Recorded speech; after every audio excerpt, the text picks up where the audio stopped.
So Representative Terry, should we start with introductions and other people can join us? Sounds like a great idea. Already 7 minutes late, and with all due respect to the sponsor of two of the bills who's here and staff. Welcome everyone to the Committee on Taxation. We're here to have a work session on 3 bills today. We will begin with introductions. We'll start with Representative Carmichael.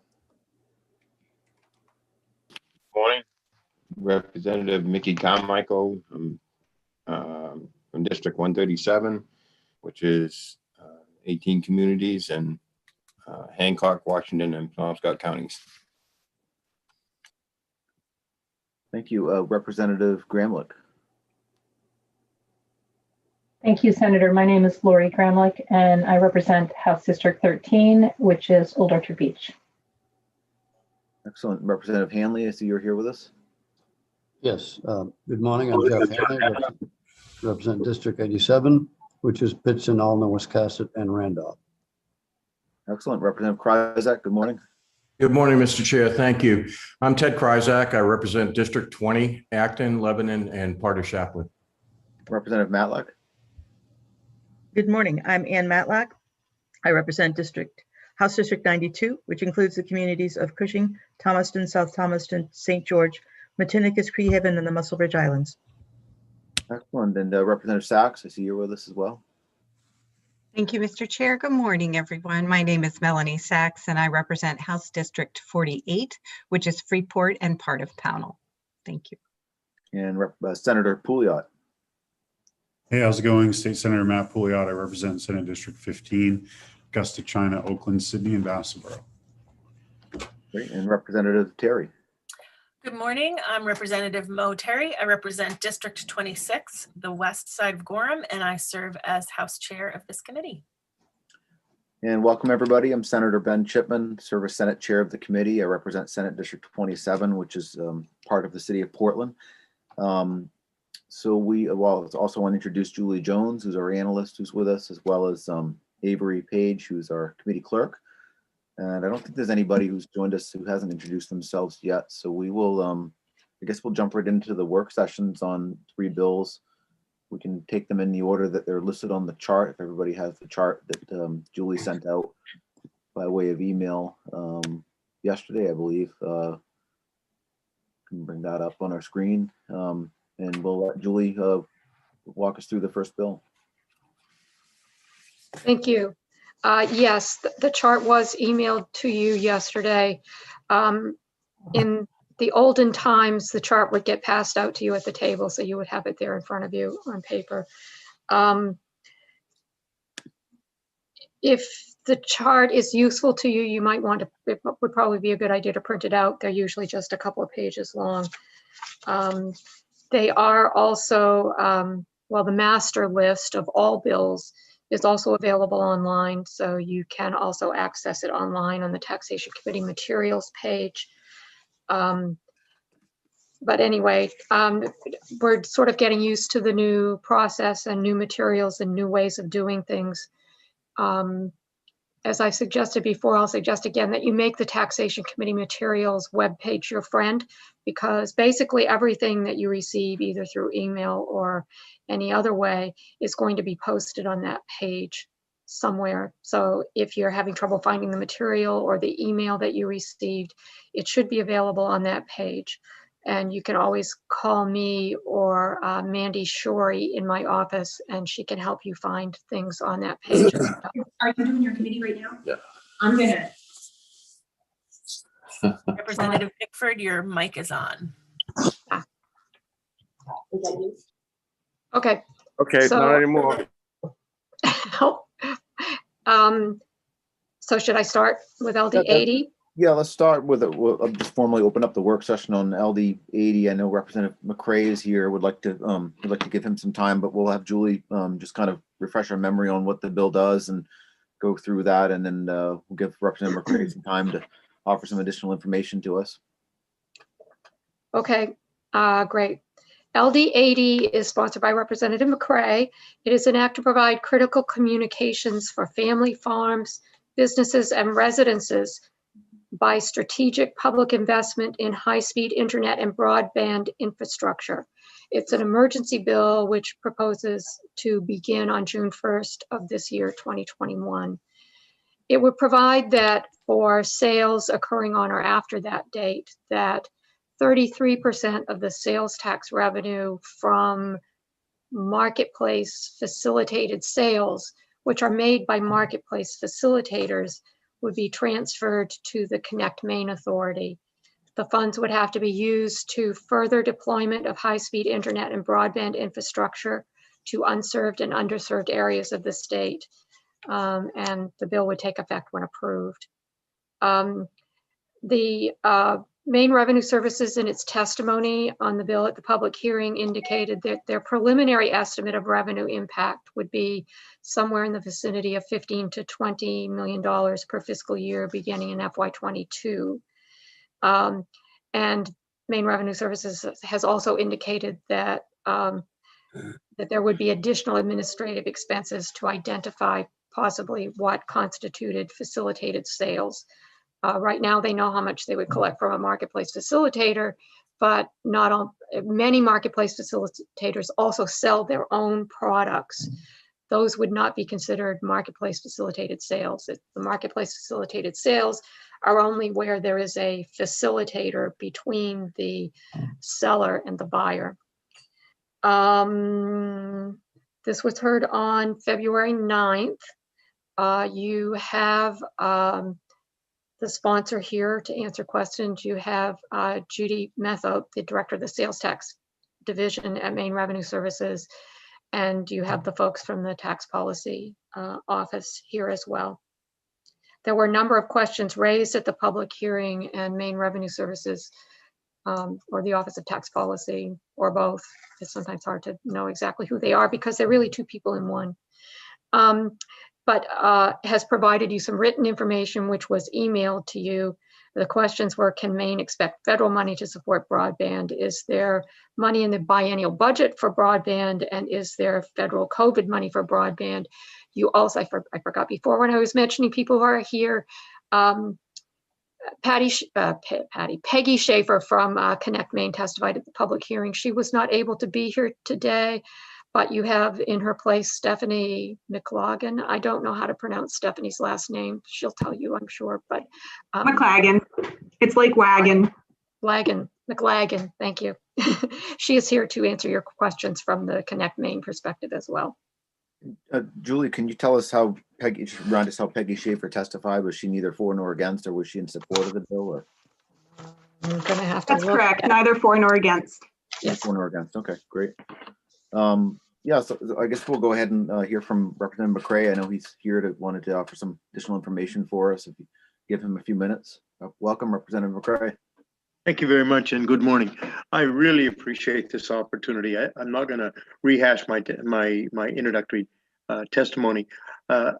Since February 9, I've talked to several people, and of course, like everybody else, we're anticipating or anxiously awaiting a decision from the federal government as to what they're going to be doing, what they're going to be sending, and what have you.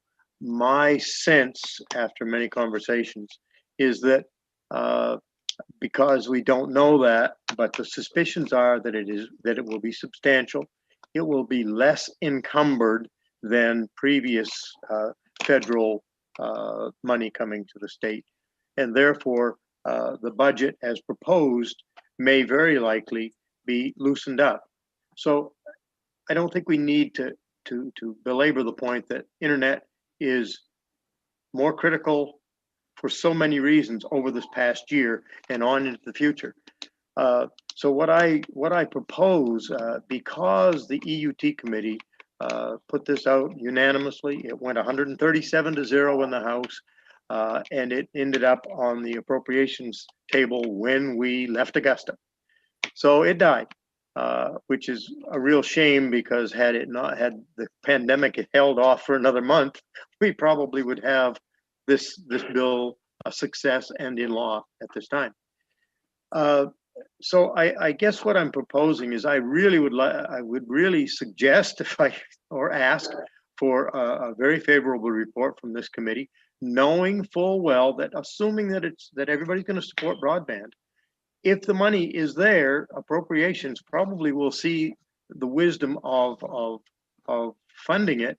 But if the money's not there, I thoroughly understand. If it's not there, it's not going to happen. You'll probably see it again in 2 years. But so I think if the budget opens up, loosens up because of federal impact, then I think this and other bills have a chance of passing. Other than that, I don't think any of we people in the legislature envision a lot of newly funded bills being very successful this year without additional federal funds. So that's it. I'd be happy to answer any questions that you might have. That's where I am. Are there any questions for Representative McCray? Representative Perry. Thank you, Mr. Chairman, and thank you, Representative, for bringing this bill forward. Certainly, it's one of the most critical issues we're facing right now. And this question might not be specifically for you, Representative McCray, but is this a departure from the norm? I mean, do we tend not to dedicate revenue in this fashion, that we would rather just appropriate, you know, and avoid these kind of dedicated revenue streams? Is this an unusual way of funding? I'd like to jump in on that. Yeah, I think it is unusual, Representative. I wish I could claim the authorship of this unique way of funding. The fiscal note on this last year was $7.1 million. So I'm not sure where we're askew with taxation. But anyway, we thought that one of the best ways, because the sales tax, the state of Maine sales tax on internet sales was relatively new, and those monies had not really accumulated or had not been brought into the budget as of last year, that it was a great synergy to say, okay, we've got $24 million worth of sales tax coming in from internet sales. Certainly the state has reason to use a bunch of that, but it seems logical that if a third of that could be used to expand internet, that would also expand internet sales, which would expand internet sales tax, and it would be a self-fulfilling prophecy. Internet is broadband internet across the state is not anything that this $7 or even $25 million is really going to make a major dent in. The last report I saw was between $600 and $800 million to do a great job across the state. But it is repetitive. This bill suggests that it would be ongoing at a third. So yes, I think it's very unique, but we're in a very unique situation with a new source of revenue. Now, it's not so new right now, it's a year old. Thank you, Representative. I'm inclined to support you in your efforts. I worry that the dedicated funds might be the death knell of the thing. So it feels like it's a path we've avoided going down before, but I am inclined to support your objective. Well, my feeling, Representative, is that if it would be the death knell, I think that everybody in the whole legislature understands the importance of internet at this point, and perhaps appropriations can make those adjustments so that it doesn't die. At least it's on a yearly basis, but on a 1 year basis. Okay, so we'll see. But I'd like to see them get a whack at it. Great, thank you, Representative McCray. Representative Terry has a question, and Representative Sachs.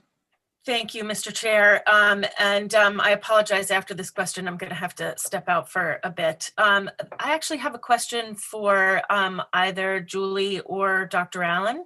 I was reading the bill that passed last year, and it had a $7 million fiscal note, and I'm wondering if I could get an idea from either of you on why the fiscal impact is double to triple what it was last year.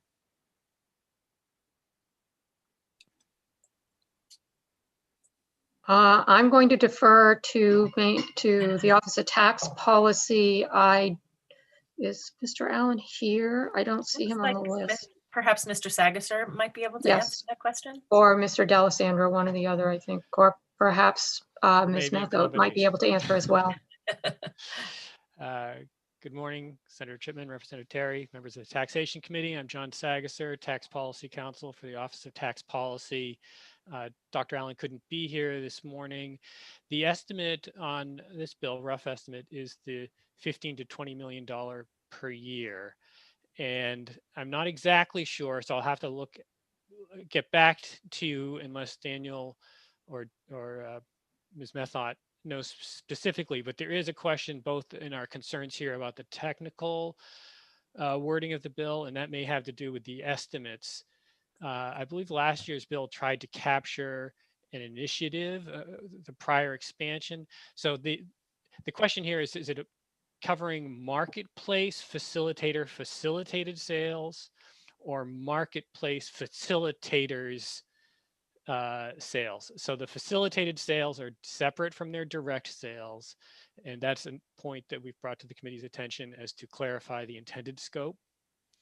And that well may have to do with the difference in the notes. But again, I'd have to follow up unless Mr. D'Alessandro or Ms. Methot knows more specifically. Does Mr. D'Alessandro want to chime in, or? Guess what? I don't know if he's, oh, there we go. Maybe I can jump in for a second. I always hate to do this, which is recalling information off of the top of my brain rather than being able to do the research and find out whether my memory is actually correct. My recollection is that the original estimate a couple of years ago when we expanded the sales tax to marketplace facilitators ended up being somewhat low compared to what our actual experience ended being. So I think that last year's bill may have been based upon the original expectations of what revenue we would be receiving from marketplace facilitated sales. And that since that time, we have learned that the revenues we are receiving is actually higher than our original expectations. Right. To a fairly dramatic extent. It's one of the reasons why when the Revenue Forecasting Committee met last November and issued its report in December, it was able to increase our anticipated general fund revenues because they had originally underestimated the amount that would be received from that particular change. So I'm guessing that may be the major part of the reason, but I'm not 100% positive. Ms. Methot may be able to verify that. I'm not sure. Yeah, it looks like it's 33%. So, and if we doubled or tripled our expectation of what came in, that makes some sense. Okay, thank you. I appreciate that. Representative Sachs. Thank you. And to that point, Representative McCray, can you, so I have two questions. The first, and thank you, Representative Terry, for clarifying that because that was one of mine. Number two, Representative McCray, can you speak to Mr. Sagasser's and the department's question around, is it marketplace facilitators or just those sales from marketplace facilitators? Well, when we first passed the bill, 2017, 18, something, on internet sales, I saw it as internet sales. Okay, whatever would have sales tax attached to it. That's what this bill was aimed at capturing a third of. Okay, now I'd like to say that I came up with that scheme. I did not. I'm not that smart. But I think it's a pretty good way of capturing money. Now I look at this and I'm just thinking internet sales, whether they're the providers or not direct sales, but indirect sales or what have you. I look at this going from 7.1 to 20 million as maybe a good thing and maybe a bad thing, depending on how you look at it. If we capture a third of it and this bill passes, it's a great thing for internet, for the whole state. However, if all of that third has been captured by the current proposed biennial budget, it may be difficult to wrestle that much out. And I suspect that the Appropriations Committee would be the appropriate place to have that hashed out and metered out as best we can. So I know that's not a very technical answer to your question, but that's the best I can do off the spur of the moment. Which I can appreciate. It's complicated. Mr. Sagasser, does that answer the department's questions around facilitated versus facilitators? Well, not completely, because the online sales, the expansion into the online world happened in stages through legislation. And so before Wayfair, there was the Wayfair Supreme Court decision, sales tax nexus, the ability of a state to be able to tax sales and require sellers to collect tax on the sales was limited to a physical presence standard. Maine enacted, as a number of states did, a rebuttable presumption trying to push that standard. And then the Wayfair decision reversed course at the Supreme Court level and said physical presence is not required. Maine statute then was effective but applied shortly after that decision date. And so that now applied to online sales, but that's the category of sellers whose nexus was previously just through the internet and didn't have physical presence, now did have to require to register. Then the next stage was marketplace facilitators, which is a separate category where they were facilitating the sales, not being the actual transfer of ownership themselves, not the direct seller. This bill speaks to marketplace facilitators, not online sales as a whole category. So I guess our review of the bill will stick to the text of the bill. And so that's marketplace. It's not the whole broad category of online sales. It's marketplace facilitators sales. And then within that, there just needs to be the technical clarification in the bill, because the summary, I think, talks about marketplace facilitators, but the language itself then breaks down the marketplace facilitator sales from the facilitated sales. And the question is it just the facilitated sales that's intended, or also the marketplace's own direct sales? So I guess I would just point that it's not capturing all online sales. That's a different strata of categorization. And then as to marketplace facilitators, that's broken down into their direct sales and their facilitated sales. And that's a more technical clarification that needs to be made within the bill.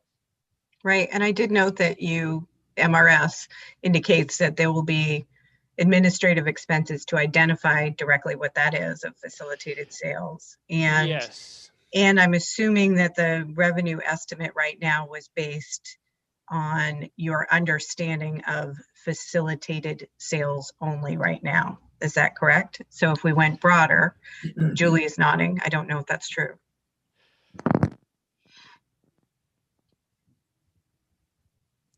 I would need to check. I'm looking for the testimony right now. I think the estimate is on the broader category that combines both, because our data right now does not cleanly break out both. Some facilitators separate out direct sales from facilitated sales, but not all. So I think that estimate is probably the broader category of direct plus facilitated. And there would be administrative costs to separately break out and require that kind of reporting. Thank you. And Julie, unfortunately, I had looked through everything that I again, we've talked about the morass of emails and things. I could not find materials that addressed the three questions. You said there was a memo around federal money to support broadband, money in biennial budget, and COVID money. I may have missed it. My huge apologies if it had come through, but if you can maybe put it in the chat or send it to me separately, I appreciate it. And I beg your indulgence with that because I couldn't find it. I will send it to you. It is also available online. No, it'd be easier if I just send it to you, I guess. Yes, thank you. And I so apologize. I trying to put these all in the right thing. So thank you very much for answering my questions. I will say, Representative McCray, while I am a bit concerned around the designation of funds, much what Representative Perry was talking about, and the impact this would have on revenue sharing as well. So it's just trying to work my way through some of those issues. So thank you for your time today. Yeah, and I know we've got another question from Representative Perry. I just wanted to mention some concerns that I have that I've mentioned to some others here. I guess I supported this bill 2 years ago. My concern now is the state's financial picture is the opposite of what it was 2 years ago. I mean, 2 years ago we had a decent sized surplus of money to work with, and so it was a much easier decision for me anyway to vote to send bills to, out to the House and Senate that I knew would end up on the appropriations table. Then they would have to figure out how to fund things, and we had money to work with at that point. And we are a policy committee. I mean, other committees are passing bills that obviously have fiscal notes and they're not looking at whether the money's there or not, but we also are the committee of jurisdiction that looks at revenue and where the money does come from. And I think that makes us different than other committees. And so while it is a policy decision, I'm also very mindful of the fact that we have a $600 million shortfall for the next 2 years that we've got to figure out how to raise the revenue for to fill that. And any bill that has a fiscal note just further adds to that problem. So I guess I'd like to ask Representative McCray, you'd made mentioning of the federal funds we may be receiving, and everything looks good that we will be receiving some money. We don't know how much, exactly when, but sometime in the near next few weeks, there'll probably be a vote at the federal level on a COVID relief plan that will send us X number of dollars. So I guess I'd have a much better time supporting both this bill and the next bill that you brought to us if we had a better idea of how much money we're receiving and sort of how the state's financial picture might look once that happens. So I'm wondering if you'd be open to tabling the bill so that we can have time to see what happens with that and maybe get a more favorable vote from the committee. I don't know where everybody else is, but I'm just saying, in terms of where I'm coming from, I'd feel much more comfortable supporting both of these bills, knowing more about what our financial picture will look like once we get some relief from the federal government. If I may comment on that, Sure. Senator, I agree with you on that. I really do. I'd a lot rather reconvene on these two bills once we have a better picture of that. And if the picture is dim, see you next time. But if it loosens up and looks better, in the interim, we can explore the issues that we have between the dedicated revenues or the facilitated and direct sales as to where that really is intended. Because I suspect that I have a simple view of that, and I think I need to get it more complicated and get into the weeds a little better. So that would be great with me. Yeah, I mean, I don't want to encourage us to table bills all the time, because we do have to vote on things, but I'd really love to see us get to a place where perhaps everybody on the committee could support the bill and get a better vote than we might get today. And I definitely support the cause and everything you're working on in this regard. And I know that broadband's a huge problem in our rural areas. I think some people in my district, we may take it for granted if we got access to broadband, and we've had for years, but I know it's not the case up in your district and other parts of the state. So I think we need to be mindful of that and do what we can to help the whole state with this issue. So just wanted to let you know what my concerns were, just because things are so different than they were 2 years ago. And I know that could change with, a quick vote down in Washington. That could be completely back to what it was 2 years ago, at least for this year, if we get some relief. But I just don't know what that's going to look like. Do we have a Representative Perry as the question? Thank you, Mr. Chairman. And this actually fits perfectly with your tabling motion, because it's just a kind of a hypothetical to main revenue. Because I just feel like it's a shame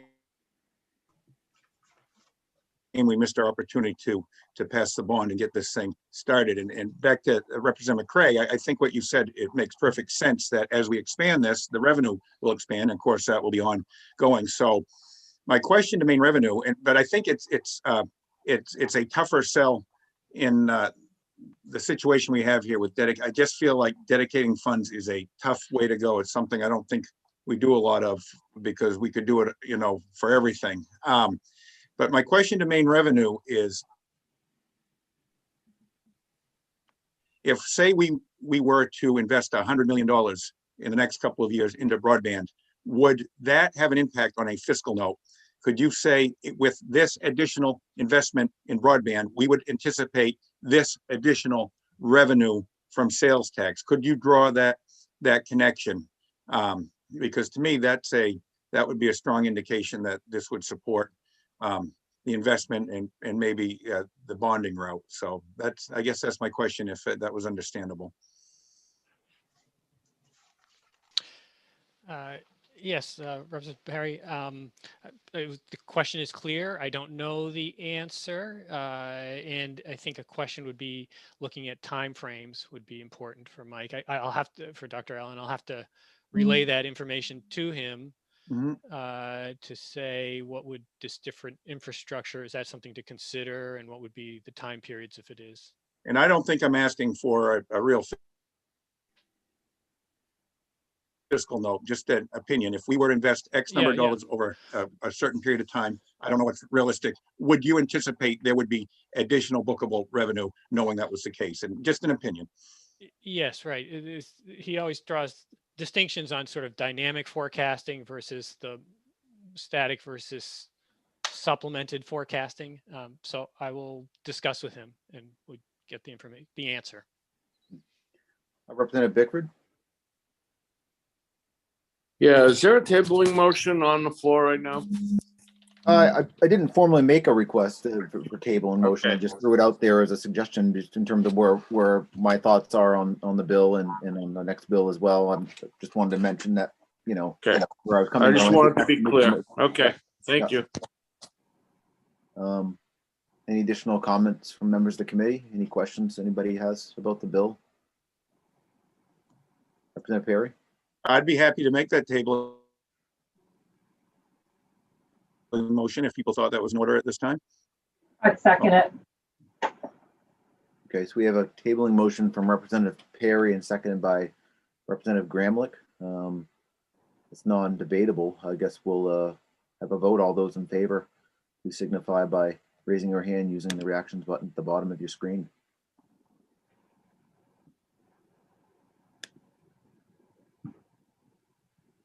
So I would recommend, since this isn't a straw vote, that we also like physically raise hands, just because when we do the reaction button, it actually doesn't show up on the YouTube stream. Okay, well, if everybody can physically raise their hand then as well, so people can see it. Thank you.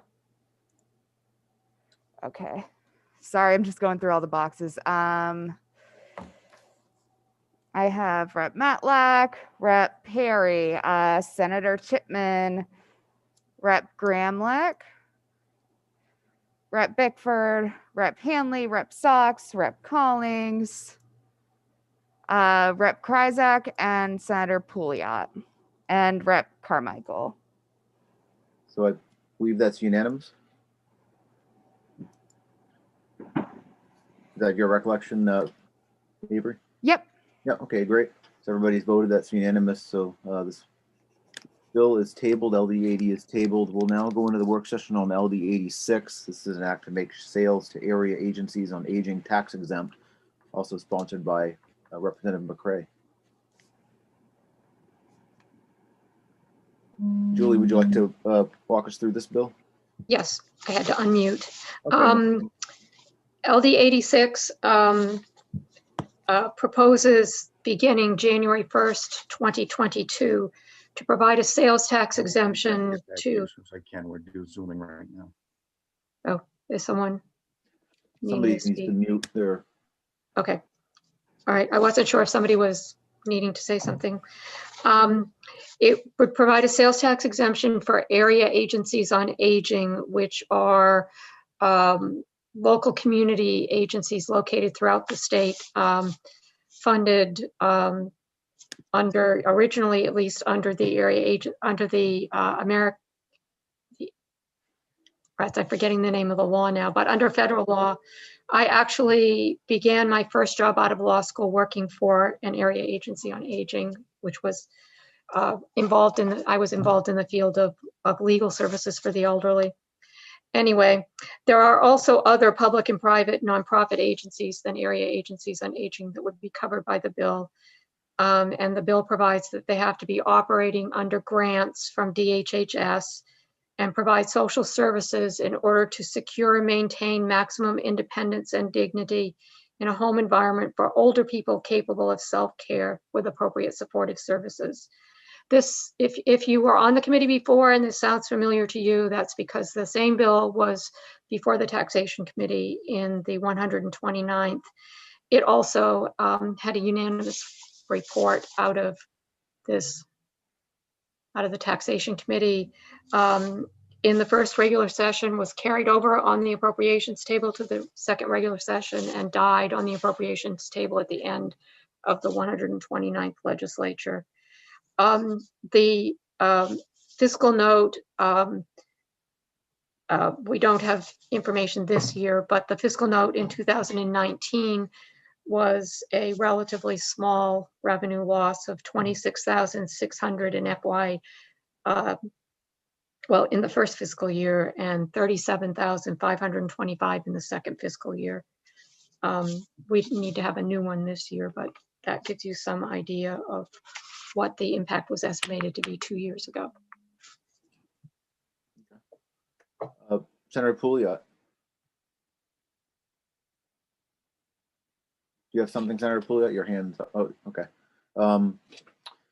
Okay, Representative McCray, would you like to offer some additional information to us about this bill? Just very briefly. I think this probably will go very much the same direction as the last bill. It's interesting that here I am talking about a $8 or $20 million bill in one breath and a $30,000 bill in another. So it's rags to riches, I guess. I expected in the testimony from Area Agency on Aging this example. In Fort Kent, they had to buy a new freezer. It was about $25,000 to $30,000. Okay, they had to do it to store food for Meals on Wheels. Okay, the sales tax on that alone was $1,250 that they had to pay. I mean, it was in legislation and policy that they had to pay that. $1,250 goes a tremendous distance when it comes to Meals on Wheels. Okay, you talk about Meals on Wheels, probably the best bargain that the state's involved in as far as cost for service and substance. So I guess what I would be happy with is if the committee did the very same thing with this bill, waited until we find out what the feds are going to do. It might well be different on a bill like for area agencies on aging than it would be for broadband. So if this were to be tabled, I think that would be maybe that'd be great with me, and that's maybe what I would recommend. So thank you. Okay, thank you, Representative Pouliot. Yeah, thank you, Mr. Chair. I don't see any reason to table this bill. I would just vote ought to pass. I think that all businesses in Maine should be able to keep as much of their resources as possible. I look forward to having that discussion on the next bill. But you know, this is what it's all about, you know, allowing these agencies to keep their resources so that they can keep people employed and continue to make sure that the residents of the state of Maine are receiving these benefits that are desperately needed. So at this time, I'd make a motion of ought to pass. I'll second. So we have a motion ought to pass, seconded by Representative Bickford. We have Representative Perry and Representative Gramlich, and then Representative Sachs. Was the motion ought to pass or ought not to pass? Ought to pass. Okay, great. Thank you. Representative Perry. Thank you. I kind of agree.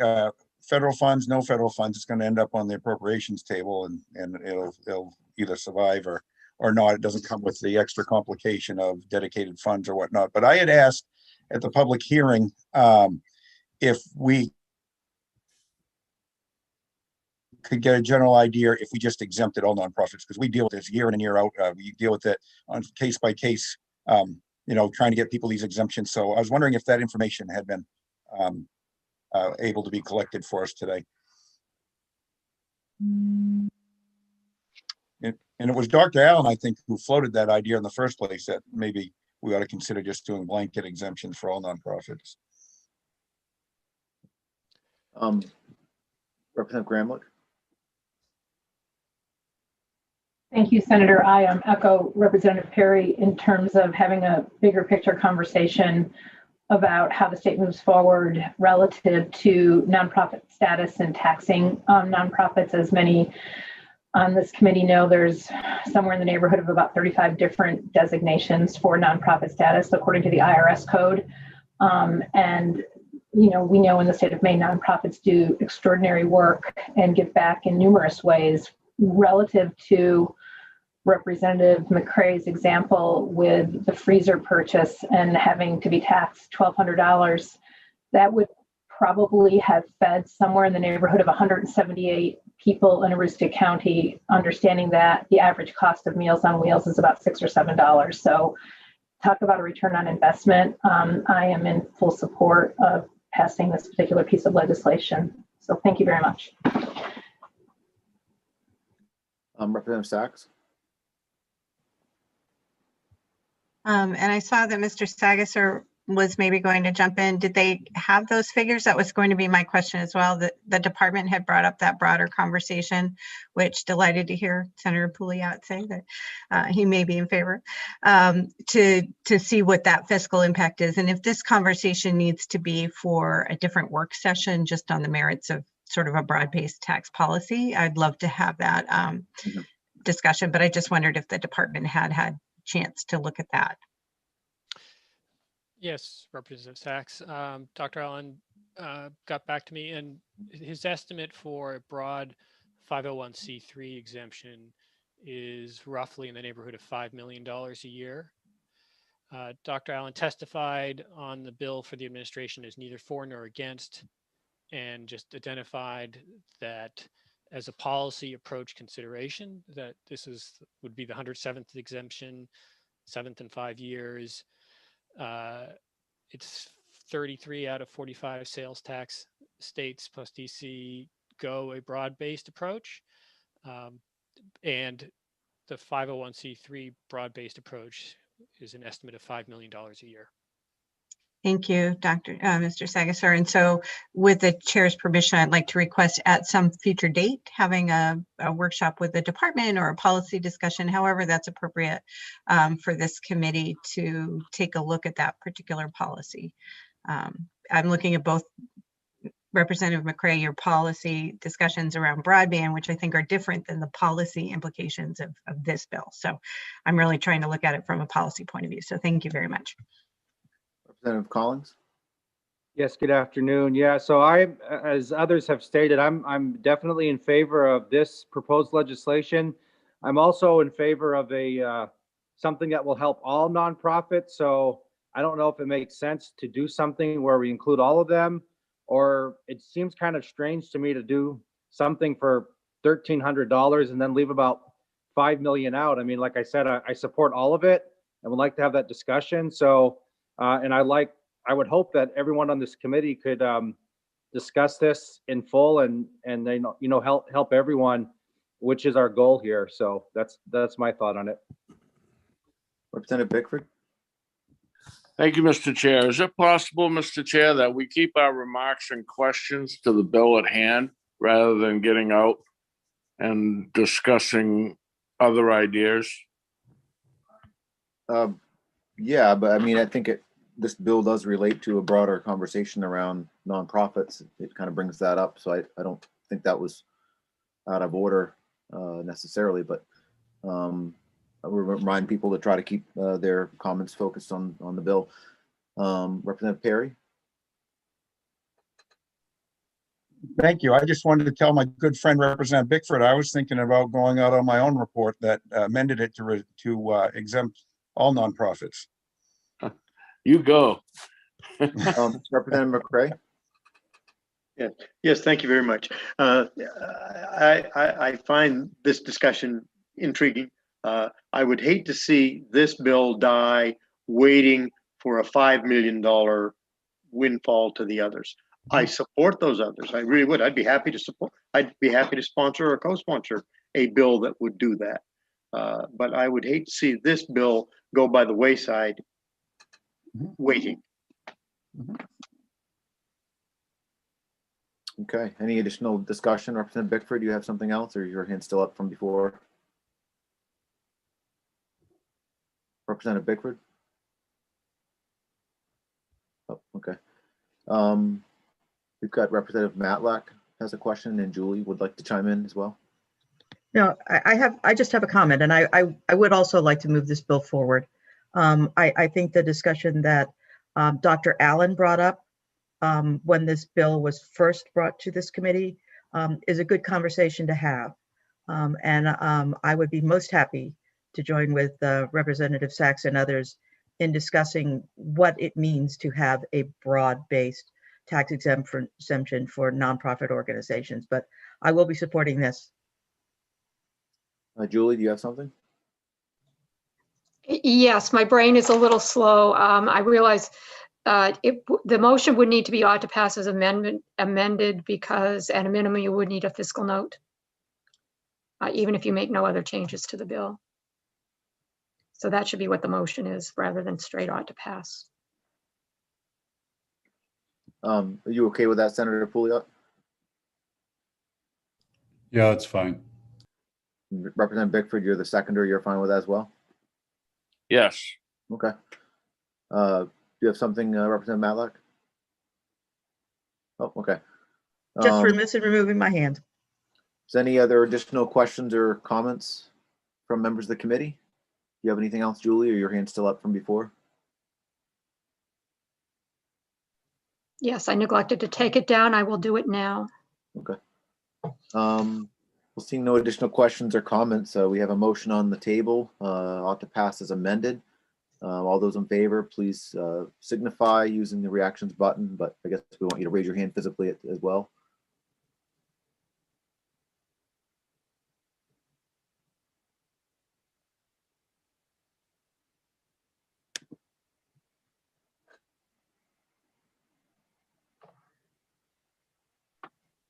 Representative Hanley, are you not voting for this? You are, okay. It looks like that is unanimous. Do you have everything you need, Avery? Sorry, I just realized I was muted. Yes, I'm all set. That is unanimous. We'll now close the work session on LD 86. Thank you, folks. Thank you. And we will now go into work session on the last bill of the Excuse me, day. a point of order, Mr. Yep. Chairman. Sure. I thought the agreement was that you had to have a roll call vote by voice on when we vote on an actual bill. Isn't that the committee rule? Yeah, I mean, I will look at the rules. I have them right here in front of me.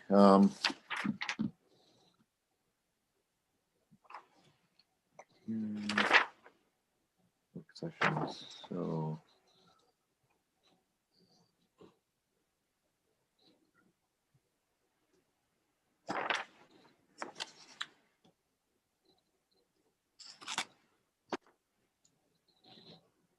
I don't see that in the rules. I'm looking at the rules, but I mean, we could certainly do that if it's unanimous. I don't really see why we would need to do that, but as long as we announce verbally that it's unanimous. But if folks would like to request a roll call vote, and you could certainly do that. I'm not concerned about this particular vote, but as we get going, there might be more contentious votes that need to be carefully recorded. So. I mean, we definitely need a roll call vote on like confirmations and stuff, but in terms of committee votes on bills, I don't know that we need a roll call vote. I mean, I don't see that in the rules, but if anybody wants to do that, you can certainly request that and we can do a roll call vote.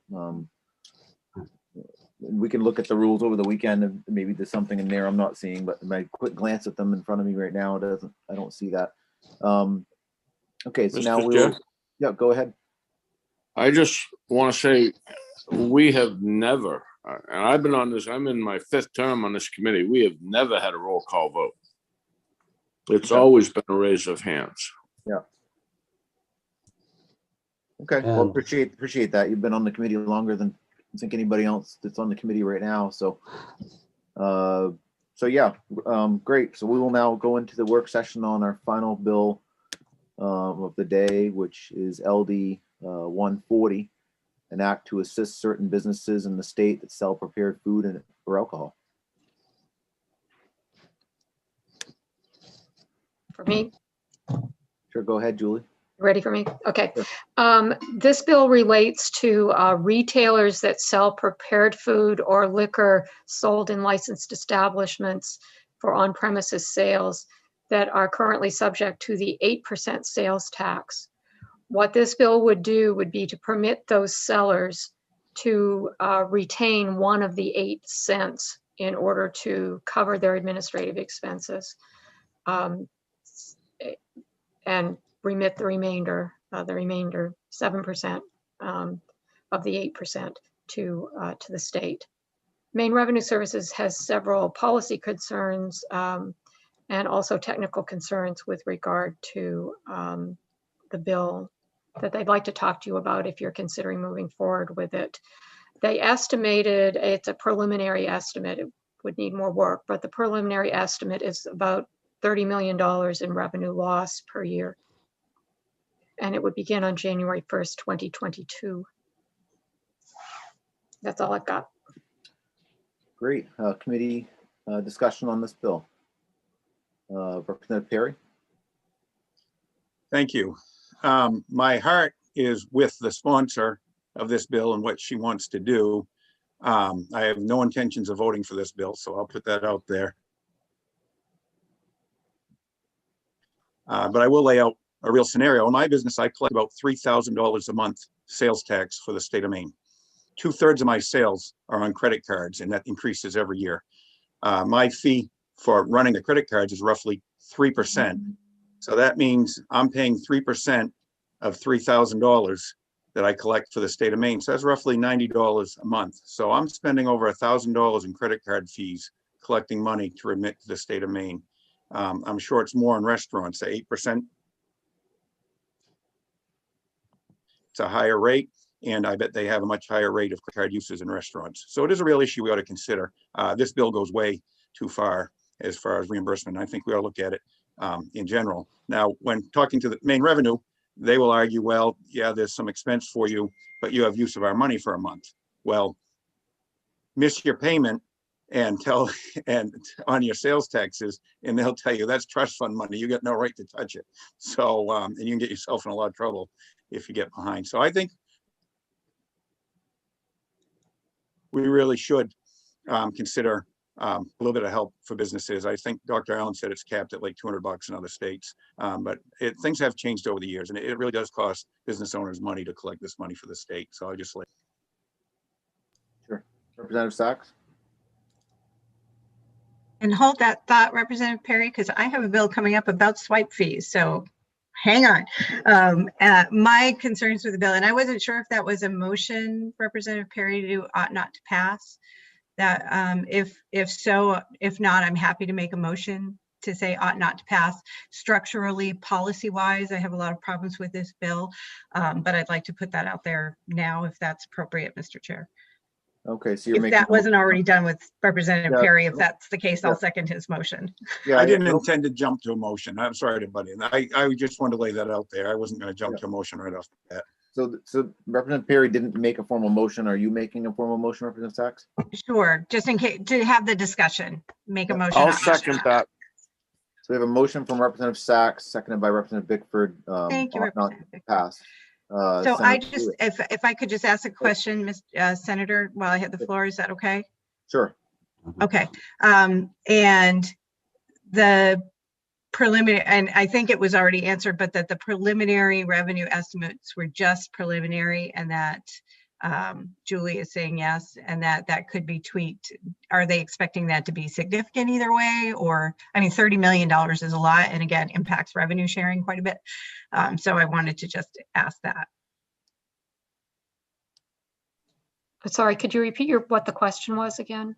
When they said it's a preliminary estimate, was the swing expected to be much different if they had a better estimate, or was that feeling like a good number that we could use? Because again, I was very concerned about revenue sharing and the impact of doing that, and that this bill would not actually provide immediate relief as some of the other bills that are proposed this session for businesses who are really struggling moving forward.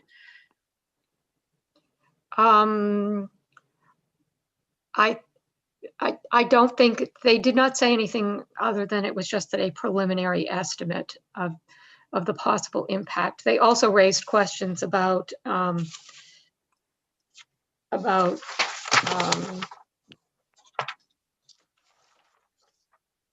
some concerns about ambiguity that there might be in the bill, that they weren't sure how to interpret it one way or the other. So I think depending upon further discussions and clarifications of issues that they raised in the bill, that their estimate might be different. I'm not sure what assumptions they made. Mr. Sagasser may be able to address that for you. If it were to have an ought to pass as amended report on it, they would do that additional work to come back with an actual estimate for you. I don't know whether Mr. Sagasser can give you like a range right now. I'm not sure. That's right. And I'm fine with the 30 if that was a good number to start working from. Again, from a policy point of view, I actually had not only a fiscal, but some of the policy pieces that the department had raised were really resonant with me as well. Thank you. Senator Pouliot. Thank you, Mr. Chair. So I'm going to be supporting this legislation. I just think right now it's the easiest way for us to make sure that businesses have resources to keep people going and employed. There's a million different mechanisms that we could pull for this, but this seems to be a pretty straightforward one. Doesn't involve sending money to the state and then sending it back to people or whatever. They just keep it and it improves their cash flow. Pretty straightforward. So for those reasons, I'll be supporting this bill and not supporting the motion before us. Okay. But I assume I'll be in the minority on this per usual. Yeah, and I just would like to say I will be supporting the motion because I think when people buy things at the businesses and there's a sales tax of 8% on the receipt and they think they're paying 8% sales tax, that it should go to sales tax. It should go to the state to fund services to pay for the roads they used to drive on to get to the business, for instance. And it shouldn't be a situation where we're only sending 7 cents of that 8 cents on the dollar to the state and the business is keeping 1%. It's really not, it's not, I think it's kind of deceptive actually to do things this way in terms of what people are paying for things and the taxes that they're paying on purchases. Representative Gramlich. Thank you, Senator. Senator Pouliot, I agree in terms of the critical need to support businesses and in particular small businesses. I, for one, I don't talk about it publicly very much, but was adversely impacted by the pandemic in a business that I owned in my town that went out of business. So I have complete respect and empathy and understand the critical importance of supporting our businesses, particularly our small businesses in our communities. To that end, though, however, in terms of providing relief to our businesses, I had a question. And Julie, I thought that you had identified, and correct me if I'm mistaken, that this, if this bill were to pass and become enacted, that it would not become effective until 2022. Did I get that date incorrectly? And my point is, if we're going to be working on avenues to provide relief to businesses, I'm trying to kind of square in my head how this would actually impact folks in the short term if it doesn't even become effective for another year. The bill indicates that it would begin January 1st, 2022. Thank you. Yeah, Mr. Chair. Senator Pouliot. Thanks. Sorry, I can't tell if there's who's got hands up or whatever. I apologize if I cut anybody off.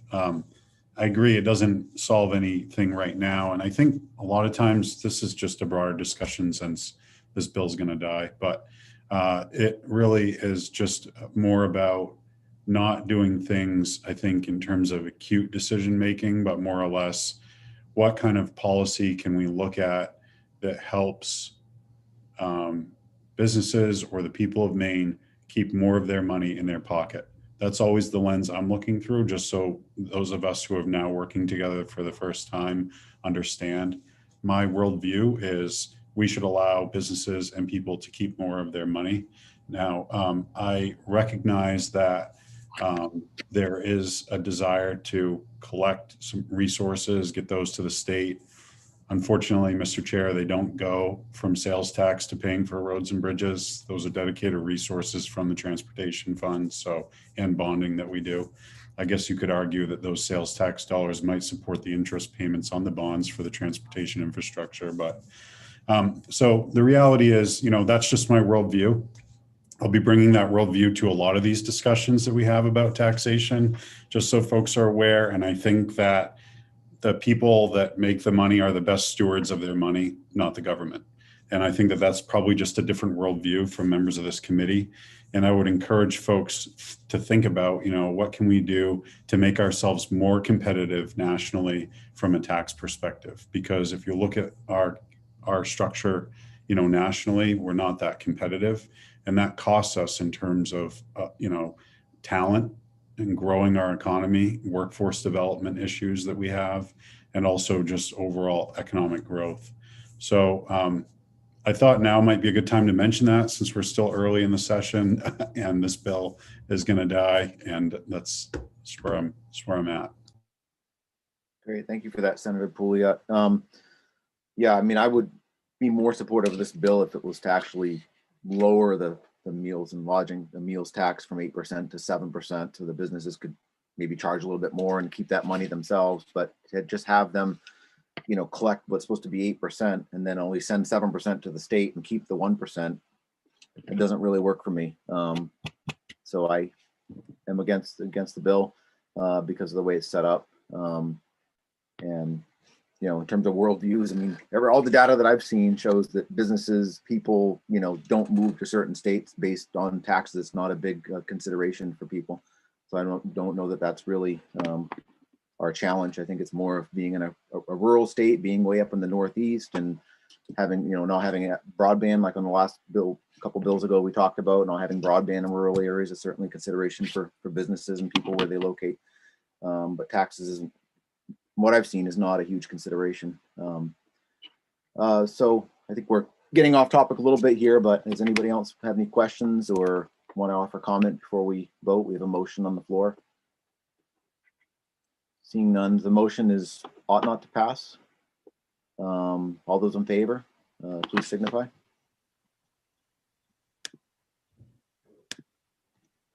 Okay, I see Rep. Matlack, Rep. Perry, Rep. Sachs, Senator Chipman, Rep. Gramlich, Rep. Collings.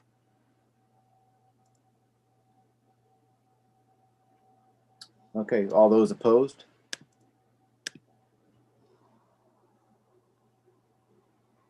Okay, for those opposed, I see Rep. Hanley, Senator Pouliot, Rep. Kryzak, Rep. Bickford, Rep. Carmichael.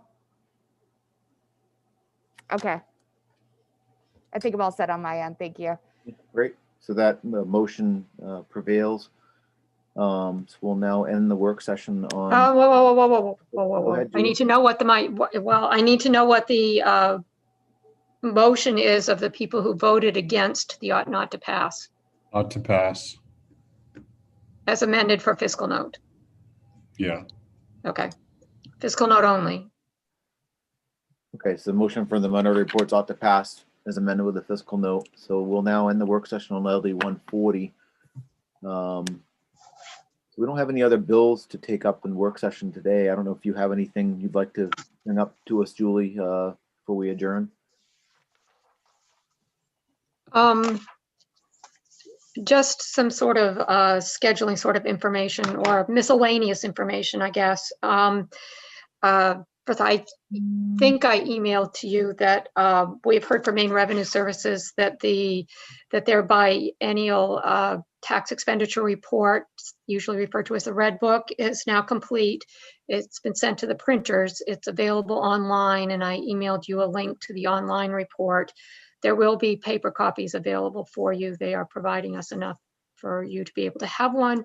We haven't quite figured out how to get them to you yet, but we'll figure that out. Next week, you have a public hearing. Well, before I get to next week, tomorrow, don't forget, you have public hearing with Appropriations Committee on the tax provisions in the biennial budget. They're moving on to that fairly quickly. So that's tomorrow at 10 o'clock. I also, if you go to the Taxation Committee page online, the materials that will be heard tomorrow are available there for you. And I think I've also sent those to you, emailed those to you. I've simply taken the pages out of the budget documents that were submitted to the legislature by the Bureau of the Budget. So that's what will be referred to at the public hearing. And I also wanted to point out that if you're interested, this is a personal item, if you're interested in 7 Minutes of Terror, this afternoon between 3:30 and 4 o'clock, the NASA Mars lander Perseverance is going to land on Mars. And they refer to it as 7 Minutes of Terror because that's how long it takes from the time they initiate the landing movement to the time it actually lands on the surface. I'm going to be watching. It's available on many outlets on the internet. And I hope everyone else does too. I've been watching space launchings since before Alan Shepard. That's it. Great, Julie. It's great to know that that's an interest of yours and maybe an interest of some of ours as well. Representative Hanley, do you have something? Only that, thank you, Julie, for that. And it's a good use of tax dollars as well. Great. So I guess that's completes our work for today. Hopefully all of you are able to join us tomorrow to go to appropriations, or as many as possible. Should have received a link from the Appropriations Committee for the Zoom link for that hearing on the biennial budget, taxation portion of that. And if you're not able to join us tomorrow, we will see everybody on Tuesday at 9:30. Have a good weekend. Thank you.